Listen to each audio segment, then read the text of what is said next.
What is going on, everybody? It is Noobski94 bringing you guys another lesson on how to be a better League of Legends player and essentially climb an elo. Now, in my last episode, we talked about the proper vocabulary use in League of Legends, how to talk to your teammates, especially when they're not doing so well, how you can properly communicate with them and give them moral support. Now, if you haven't already seen the video, there's a link right here up for you guys. Go ahead and check that out. But if you already are like an older League of Legends player or you already seen the video, you can go ahead and skip that. So today's topic is your League of Legends mentality. So the way you should be perceiving the game and thinking about the game. And I think it is one of the actually the major parts of League of Legends and how you're going to actually climb an elo. Let's just go ahead and create a scenario for you guys. Say you're playing ranked and you're going to go ahead and play ADC and you choose to pick like a Vayne, and then your enemy ADC chose to counter pick you and chose Caitlyn. And then you just so happen to be lucky enough to have a great support on your team that chooses to play Soraka, because in his mind he's thinking, you know, our ADC is going to get poked out of lane all game long and unable to farm and play efficiently, so I'm going to go ahead and play the best support I know that could support the situation so I can keep Vayne up to healing and keep my ADC alive and doing well so that he's having a very enjoyable time playing the game.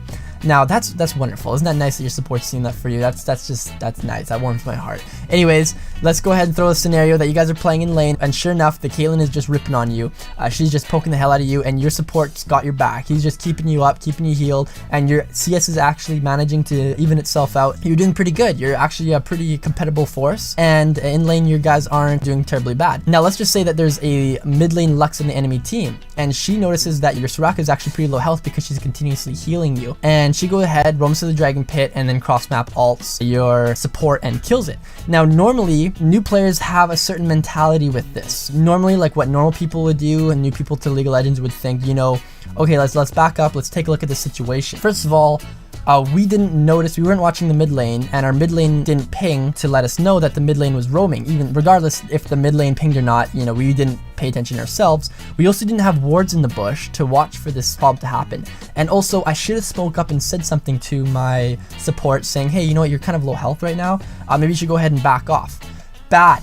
You don't think like this. This is not League of Legends mentality. You'll notice that almost every player in the game does not think like this. If you want to be a truly good ADC, you want to be effective for your team, you have to simply break it down like this. First off, let's look at the middle situation. The fact that Lux roamed. You're not responsible for looking at the map. You should never look at the map. The reason being is because if you ever take your eyes off of what's going on in front of you, there is a very slim chance that you're gonna actually miss a CS. And if you miss one CS as an ADC, as you'll notice that most ADCs will think like this, and this is because they're good players, you lose the game. If you miss one CS, you lose the freaking game. So do not, never look at your mini map. That's up to your support. That's up for your team to ping, okay? The fact that Lux left mid lane, your mid lane didn't even ping. What the hell's going on here? So you're gonna go ahead and use the tips I used in my previous video, the proper vocabulary, and you're gonna go ahead and hit your mid lane with some nice, proper, encouraging vocabulary, like "you fucking idiot," or "uninstall the game," or "get back to Wood League." You know, those are my personal favorites. Go ahead and hit your mid with some of these words, and you'll notice that the mid will actually listen to you and start to ping way better and just perform in the game in general better. So that's important. That's a very important thing to do. Now let's address the lane situation here where your support had low health. Of course, what you would normally think is, hey, let your support know you can go back. I'll pull off from the CS. We'll just hang out in the turret, or maybe we'll both go back together so we can heal up, pick up some items, and come back to lane. No, not a good idea. The idea is that you got to get as much farm as you possibly can in. The fact that your support is low health and you're farming and she's still healing you, keeping you up, and you're farming, you're getting all the CS, that's great, that's wonderful. Don't say anything. But as soon as that support dies, like you consciously seen that the support had low health, like support knew that she had low health, and rather than telling her to go back and doing what I said earlier, you want to stay in lane, milk it, and when she dies, go ahead and hit her with some of that positive, proper vocabulary that we talked about in our last episode. Say something like, why the fuck were you in lane with such low health? That's a great one to do. Like, don't say it before she dies, say it after she dies. Forget about that she was low health all along for a very long time. You could have said this way earlier to go back.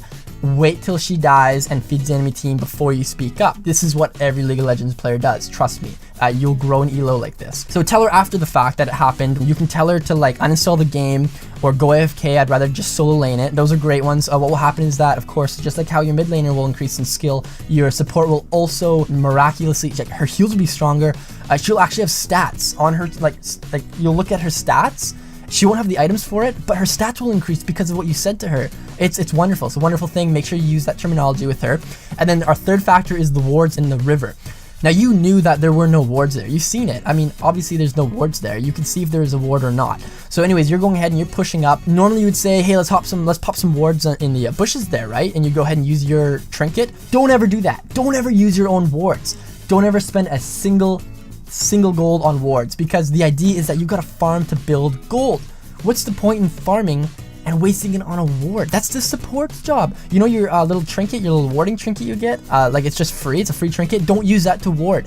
You have to use that for when, like, the enemy team goes ahead and jumps over a wall. You can go ahead and give yourself vision and get that last auto attack in to kill him. That is what it's for. You'll notice this is what all ADCs do. This is the proper way of playing ADC. This is how you're gonna go ahead and climb an elo. So go ahead and make sure your support does all the warding. And you know, you'd normally look at the river and be like, well, yeah, like, there was no wards there all along, and you could have spoke up. Don't speak up. Don't speak up. Notice that there's no wards there. Completely forget about the fact that there's no wards there.